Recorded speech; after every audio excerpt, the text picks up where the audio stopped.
Eu sou a Carol Nogueira e esse é o Item Mais da CNN. A Ucrânia deu o primeiro passo formal no processo de tentativa de entrada na União Europeia. O bloco reconheceu a candidatura dos ucranianos em meio à ofensiva russa que assola o país. O processo de adesão, no entanto, é longo. Um monte de passos, um monte de coisa a ser feita, muito trabalho. Inclusive, foi o que declarou a presidente da Comissão Europeia, Ursula von der Leyen, assim que a decisão foi anunciada. Ela disse, bom, agora esses candidatos têm que fazer a lição de casa, porque todo aspirante a membro da União Europeia tem que seguir um monte de diretrizes no que diz respeito ao judiciário, ao governo, a instituições democráticas. Então, tem muito trabalho a ser feito, sim. Agora, claro que o presidente ucraniano, Volodymyr Zelensky, comemorou muito essa decisão. Ele publicou nas redes sociais que era um momento histórico das relações entre Ucrânia e União Europeia, disse o futuro da Ucrânia está na União Europeia. Kiev vai ter que fazer reformas, várias, como eu disse, mas principalmente com relação ao combate à corrupção, que é infelizmente muito grande na Ucrânia, e também aos direitos das minorias. Então, são dois pontos que os especialistas dizem que a Ucrânia vai ter que trabalhar bastante. A possível adesão da Ucrânia à União Europeia é motivo de irritação para a Rússia. O governo de Vladimir Putin vê a aproximação da ex-República Soviética com o bloco europeu como uma interferência na região de influência russa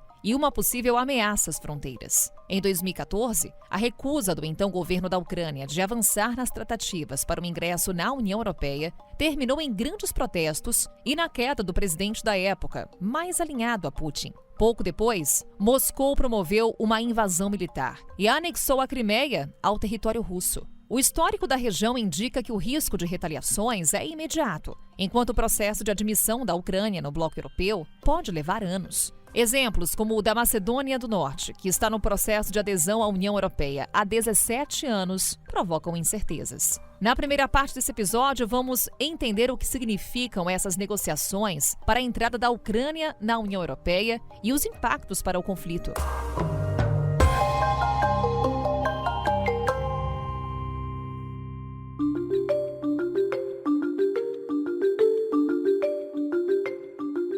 Para isso, convidamos o nosso editor de internacional aqui da CNN, o Marcelo Favalli. Tô aqui com ele, de volta ao Item Mais. Estava com saudade, Marcelo Favalli. A gente se fala no Agora CNN às noites, mas aqui no Item Mais fazia tempo. Bem-vindo. Muito obrigado pelo convite. É sempre um prazer falar com você, Carol, e com a sua audiência mais do que qualificada. É só bater na minha porta que eu apareço por aqui. Batemos várias vezes, Favalli, para entendermos em que estágio estamos nesse momento do conflito na Ucrânia. Temos agora, então, essa sinalização por parte da União Europeia de que, sim, a Ucrânia é uma candidata a integrar o bloco. O que levou a União Europeia a tomar essa decisão, Favalli? Olha, Carol, vamos olhar no macro para depois a gente entender o micro. Na diplomacia e nas relações internacionais, a gente lê mais nas entrelinhas do que nas linhas. Realmente, a candidatura da Ucrânia para a União Europeia está andando a passos muito mais largos do que o usual, porque é um jogo em que as duas partes podem sair vitoriosas. Primeiro, a Ucrânia precisa de uma boia de salvação. Eu fui checar uns últimos números das previsões da economia ucraniana e eles são simplesmente assustadores. Hoje, se a guerra terminar agora, a economia da Ucrânia perdeu, a um grosso modo, 11%. Vai haver uma retração de 11% da economia ucraniana se a guerra terminar agora. Fazendo uma conta muito rasa de que 1/3 da infraestrutura da Ucrânia foi transformada em pó. Só que essa conta não é simples assim. Vamos supor que a guerra se estenda um pouco mais, que é o cenário que nós estamos vendo, e que a Rússia consiga tomar todo o litoral sul da Ucrânia, impedindo, por exemplo, a exportação de grãos, de fertilizantes, que são os dois pilares que sustentam a economia ucraniana. Aí nós estamos falando de uma perda, de uma retração do PIB na casa dos 45%. Entrando na União Europeia, a Ucrânia ganha um abraço de parceiros que são economicamente, militarmente e politicamente muito fortes. Nesta ordem, Alemanha, França e Itália. E que não coincidentemente os líderes desses três países estiveram em Kiev para apertar a mão do presidente Volodymyr Zelensky pessoalmente, mostrando a intenção dos países em fazer com que a Ucrânia entre no bloco. Então a gente já tem aí, pelo menos, esse olhar para a Ucrânia, que ele vai ter realmente uma ajuda sem precedentes como jamais teve da União Europeia.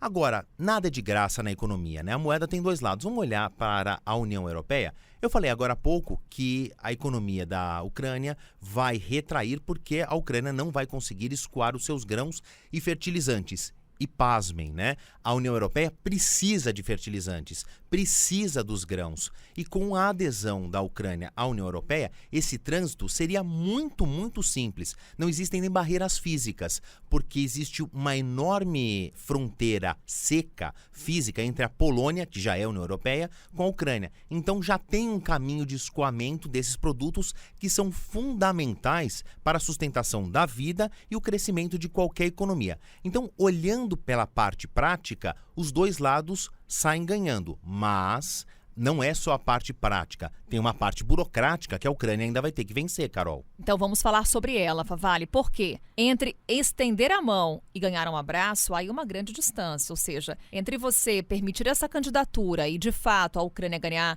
um espaço na União Europeia, você tem um longo processo. Você destacava pra gente, de fato, esse processo está sendo mais rápido do que o usual, mas o que ainda falta acontecer para que a Ucrânia faça parte do bloco? Vamos dizer que a Ucrânia tem um passo um pouquinho mais fácil ou menos difícil, porque a União Europeia encolheu. Eram 28 países, com a saída do Reino Unido, ficaram 27 nações, mas a Ucrânia precisa da votação unânime desses 27 estados. O que já aconteceu? Dois sinais positivos, dois sinais verdes.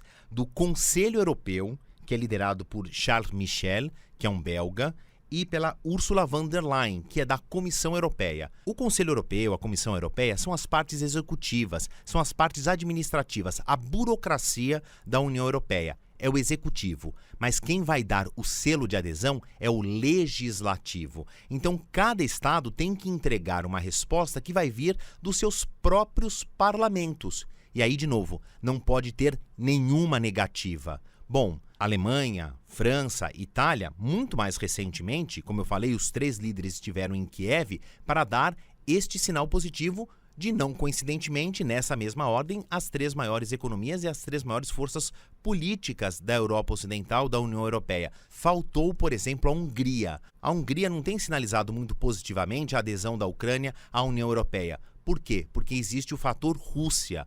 A Hungria depende muito da Rússia, depende muito do gás, do petróleo, desses hidrocarbonetos que vêm da Rússia. É claro que a Alemanha, França e Itália também dependem, mas são mais capazes de mudarem as suas matrizes energéticas e acharem um outro parceiro que as abasteça, a exemplo da Noruega. A Hungria também pode? Pode, mas numa escala muito mais lenta, muito mais difícil, muito mais cara. Então é muito mais provável que a Hungria continue mais alinhada à Rússia e menos favorável à União Europeia neste momento do que esses 3 países que eu falei, Alemanha, França e Itália. Pode ser um indício de que a Hungria vote negativamente pela entrada da Ucrânia na União Europeia. E se isso acontecer, as esperanças de Volodymyr Zelensky vão para o ralo.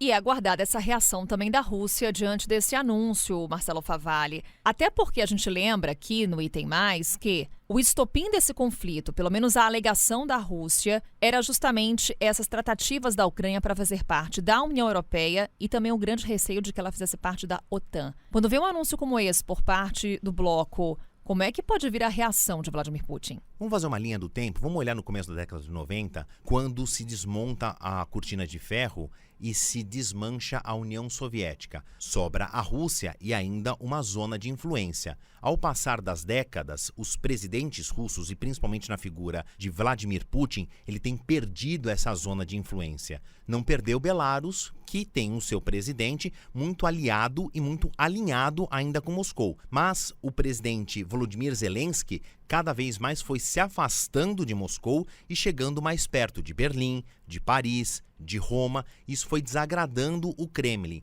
Porque é fundamental a Ucrânia para o escoamento do gás e do petróleo, por exemplo, que é tão fundamental para a economia russa. É através da Ucrânia, dos gasodutos e dos pipelines e dos oleodutos que passam pela Ucrânia para que esse óleo, para esse gás, chegar na Europa Ocidental. Ter a Ucrânia como parceira, como aliada fiel, sempre foi muito importante, estrategicamente, economicamente, politicamente, para o Kremlin. E com o Volodymyr Zelensky, o Vladimir Putin viu isso diminuindo. Como você falou, é um ponto de divergência. Agora, o maior pavor de Vladimir Putin é ver a Ucrânia entrar para a OTAN, a aliança militar que colocaria então as tropas da OTAN, as armas da OTAN, bem na fronteira oeste da Rússia. Só lembrando que a OTAN é uma das organizações criadas depois da Segunda Guerra Mundial para que não houvesse uma Terceira Guerra Mundial, mas nas entrelinhas a presença da OTAN significava criar uma barreira militar contra a União Soviética. Acabou a União Soviética,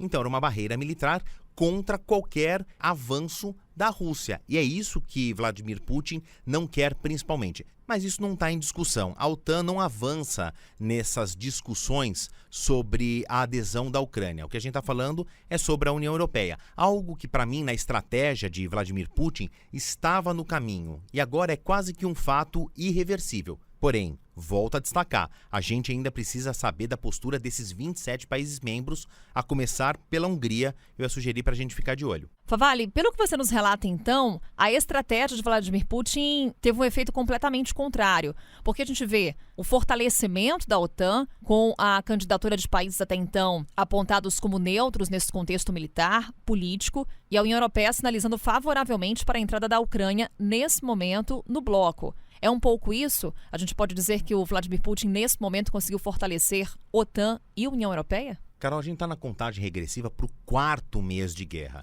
que começou a discussão com o Kremlin, na figura do Vladimir Putin, dizendo não vai ter guerra. Quando começa a invasão, seria uma invasão rápida, uma guerra de questão de dias, talvez semanas, e agora a gente já está falando de meses e talvez metade de um ano. Não se sabe muito bem qual era a estratégia de Vladimir Putin. Ele sabe para ele, talvez o travesseiro dele também saiba, e um núcleo muito pequeno ali, um núcleo duro de comando da Rússia. Mas, de fato, tem ficado cada vez mais difícil qualquer tipo de meta que ele havia determinado. Tomada de Kiev, da capital, que é sempre um clássico em qualquer cenário de guerra, quando um país perde a capital, ele perde muito a moral e a tendência é que esse país se entregue para o invasor é muito grande. Isso não aconteceu. As zonas de influência que a Rússia tinha no leste da Ucrânia cresceram de fato, mas não se tornaram ali soberanas, e eu não posso deixar de dizer que a tomada do sul quebra as pernas da economia ucraniana. Mas olhando para a vastidão que é o território da Rússia, esse crescimento muito pequeno não vai representar lá uma grande vitória para o Kremlin. O que o Vladimir Putin agora precisa é, por exemplo, não sair com a moral abalada com os próprios russos, que isso minaria o seu capital político de uma maneira praticamente irreversível. Até onde a guerra vai, a gente não sabe, porque a gente tem visto uma resistência quase que heróica do Volodymyr Zelensky, do presidente, dos soldados que vão com muito poucos recursos para a frente de batalha, da população que aderiu a essa guerra e foi para as ruas praticamente com uma faca de cozinha tentar defender aquele território que ele chama de lar, de casa, de ideal. Isso não tem feito com que os russos consigam avançar de maneira como havia sido projetada lá há quase 120 dias atrás. Qual vai ser o resultado final dessa guerra? É um enorme ponto de interrogação para o mundo, para os russos e para os próprios ucranianos. Mas eu vou voltar aqui ao primeiro parágrafo da nossa conversa. Por enquanto, o que a gente tem de dados sólidos é que a economia ucraniana vai levar anos, se não décadas, para se recuperar ao ponto que ela era antes da guerra. Marcelo Favale, aqui conosco no Item Mais, trazendo o que é destaque nesse conflito na Ucrânia, que já dura 4 meses. Favale, mais uma vez, obrigada. Até a próxima. Vou bater lá, hein? Obrigado pela sua audiência, pela sua paciência. É só me chamar que eu volto. O prazer é todo meu. Até breve.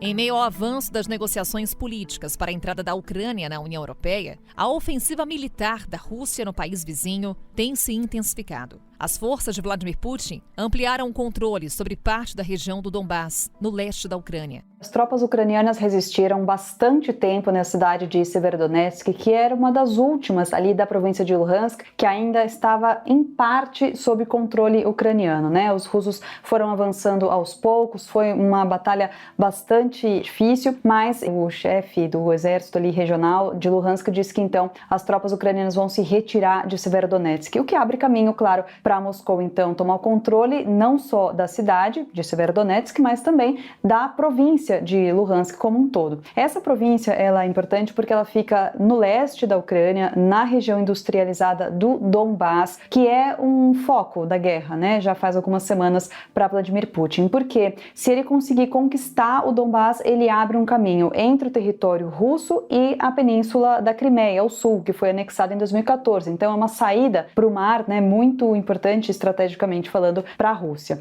A guerra é um dos temas da 48ª Cúpula do G7, realizada na Alemanha, e também será discutida no encontro da OTAN, a partir desta terça-feira. A invasão russa à Ucrânia já completou 4 meses, e os efeitos vão além das fronteiras da ex-República Soviética, com impactos sobre a geopolítica e a economia internacional, incluindo a alta do preço dos combustíveis e outras commodities como o trigo e milho. Na segunda parte desse episódio, nos debruçamos sobre as consequências do conflito na Ucrânia. Conversamos com Arthur Moura. Ele é pesquisador de relações internacionais da Universidade do Estado do Rio de Janeiro, especialista em Rússia e Ucrânia. Professor Arthur, obrigada por estar conosco aqui no Item Mais. Bem-vindo.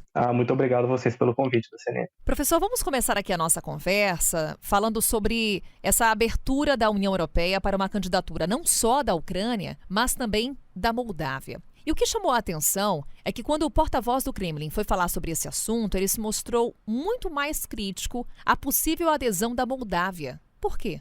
Bom, primeiro porque há um separatismo, né, dentro da própria Moldávia, na região da Transnistria, onde o separatismo ele tende a ser mais pró-Rússia, né? Não é uma novidade para a Rússia ter uma intervenção nessa região. A Rússia, nesse momento, não está atuando, né, eu digo atuando militarmente dentro da Moldávia como está na Ucrânia. Então, a preocupação da Rússia nesse momento em relação a uma possível entrada da Ucrânia na União Europeia é quase nula, porque não se tem ideia de como vai ser, né, a consequência da guerra, o quanto vai restar da Ucrânia, para assim dizer, em quesito de integridade territorial para poder adentrar na União Europeia. Então, a Rússia tem muita pouca preocupação com isso. Agora, quando trata da Moldávia, a questão é um pouco diferente, porque a Rússia não estará agindo militarmente, né, dentro da Moldávia como está na Ucrânia. Então, inclusive quando o porta-voz fala que esse é um assunto interno da Europa, isso tira o receio do mundo de possíveis retaliações de Moscou? Não necessariamente. A gente observa que nessas últimas semanas a Rússia ela está numa posição relativamente confortável, levando em consideração que ela está dentro de uma guerra com outro estado,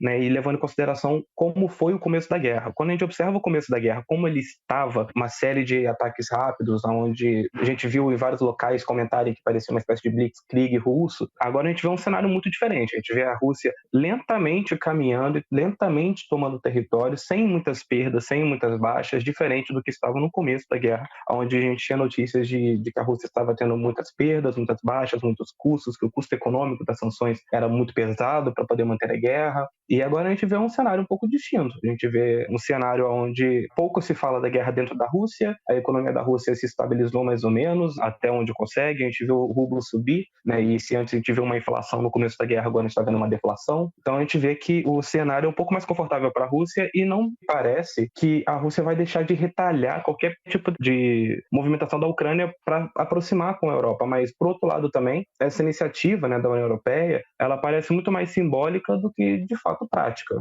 Então a Rússia, se ela vier a retalhar, seria da mesma maneira que vem caminhando, né, para dentro da Ucrânia. Há também um receio, professor, com relação aos impactos indiretos do conflito, principalmente quando a gente fala dos danos à economia mundial. Tivemos, por exemplo, a Alemanha pedindo para que a população economize energia, o país que vive essa crise de abastecimento justamente por conta das sanções que Moscou impôs aos países da Europa Ocidental. Em que medida que uma possível resposta da Rússia pode agravar a crise energética? Olha, em diversas maneiras, né? Especialmente quando a gente está tratando de Europa. Primeiro porque a gente está vendo uma espécie de regresso, né, entre aspas, principalmente até da Alemanha. A Alemanha anunciou recentemente que pretende voltar a utilizar o carvão como fonte de energia, né? E isso vale lembrar, a gente está falando de um país ao qual o Partido Verde tem grande influência, né, dentro do Bundestag. A gente está falando de um continente que estava pensando, né, em migrar para energias mais limpas, renováveis e tudo mais. E agora se vê numa situação onde talvez precise voltar para um tipo de energia, ela é menos renovável, ela é menos limpa, né, entre aspas, que é o próprio carvão. A gente vê que o preço do petróleo, do gás e tudo mais está subindo cada vez mais.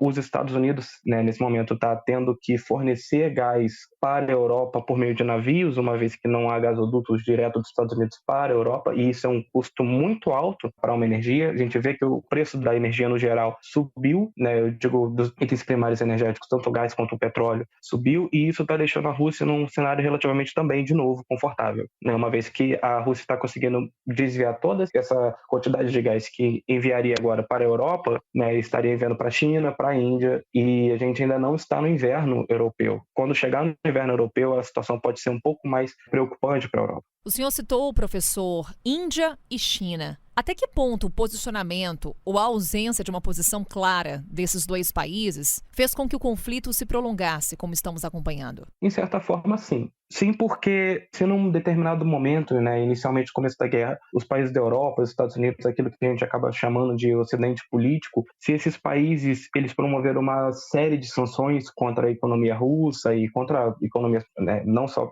sanções econômicas, mas também políticas, contra a Rússia no geral, a gente viu que uma outra série de países, não somente a China e a Índia, mas como também uma grande outra quantidade de países, não apoiou manter sanções contra a Rússia, uma vez que eles poderiam estar usufruindo do momento que a Rússia poderia estar passando, porque a gente viu no começo da guerra uma queda do valor do rublo, e simultaneamente uma queda do valor do rublo, a gente tem a subida do preço do petróleo. Então, esse balanço, né, da queda do valor de uma moeda que seria utilizada para poder vender um produto que subiu de valor, você consegue comprar aquele produto a um preço relativamente mais baixo, né? Pelo menos em primeiro momento. Agora que o rublo aumentou de valor, a gente acaba observando um cenário que já se mantém mais ou menos. Por quê? Para a China é relativamente fácil comprar as energias da Rússia. Então, a economia da Rússia ela consegue se manter através de mercados que não são aqueles mercados ocidentais a qual ela já estava acostumada, né? A gente está falando de uma Rússia que ela é relativamente autossuficiente, e ela é relativamente autossuficiente até historicamente, uma vez que ela, como herdeira da União Soviética, em períodos passados, a Rússia já foi isolada economicamente, né? Então a gente entende que a Rússia, sendo um país do tamanho que é, tendo a quantidade de recursos que tem,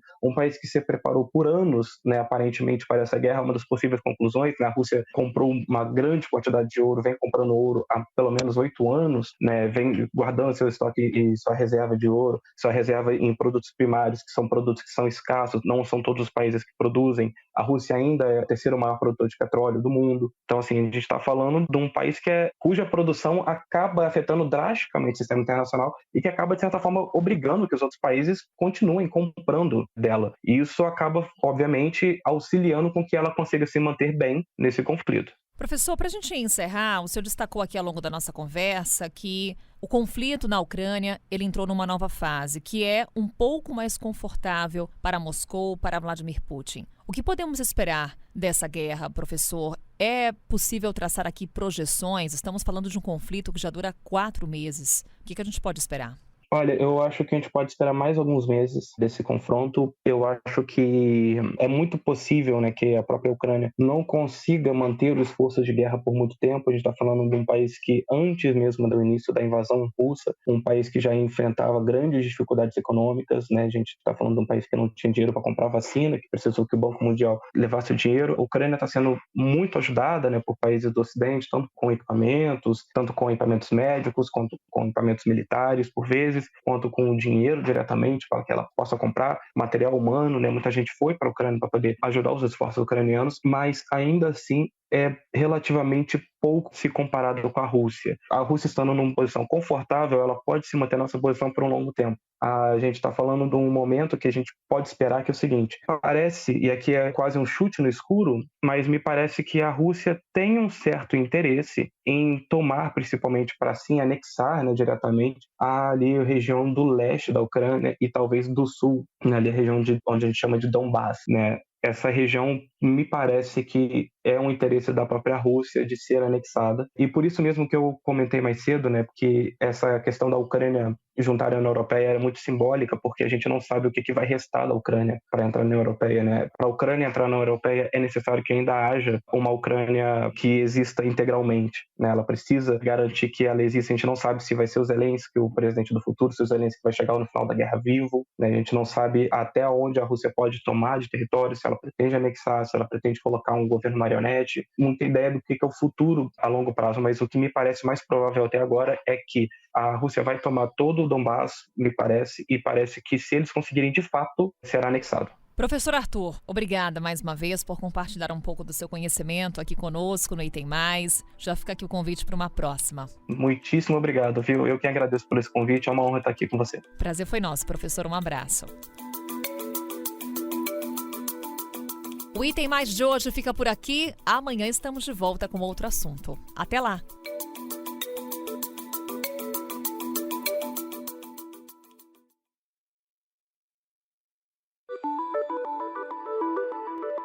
Com a minha apresentação, Carol Nogueira, este podcast foi produzido pela Maremoto para a CNN Brasil. Roteiro e pesquisa, Lucas Scherer. Pauta e produção, Danilo Santana. Edição e sonorização, Tamires Pistorese. Coordenação geral, Paula Weinberg e Felipe Gomes. Coordenação de produto, Verônica Schneider. Coordenação editorial, Diego Toledo. Você também pode ouvir o Item Mais no site da CNN Brasil e aproveite para conhecer os nossos outros programas em áudio. Acesse cnnbrasil.com.br/podcasts.